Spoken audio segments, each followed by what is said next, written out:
Allo, kim bu dedi. Bolam salomat keldingmi bolam? Yaxshi keldingmi bolam? Safarlaring yaxshimi o'tdi bolam? Uyingga kelib oldingmi? O'zing sog'misan, charchamadingmi? Navaralarim yaxshimi? Kelinim yaxshimi bolam? Erta bilangacha sabrim chidamadi bolam.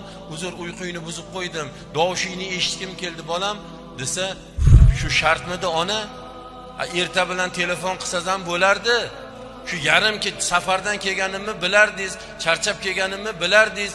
Shu yarim kechada telefon qilib uyqumni buzdingiz, nimaga bezovta qildingiz deb sasib berdi deydi-da kasofat. Telefonni qo'ydi-da, bolam 35 yil oldin meni ham uyqumni bezovta qilib uyqumdan turg'izgan eding bolam. Lekin meni uyqumni uyg'otganing uchun men sendan xafa emas edim bolam. Mayli bolalaringga bosh bo'lgan umring uzoq bo'lsin deb yig'lab deydi, farzand haqqiga shunday ham duo qilib qo'ydi deydi. Nima deydi boshqa? Nima desam boshqa? Qani ayting.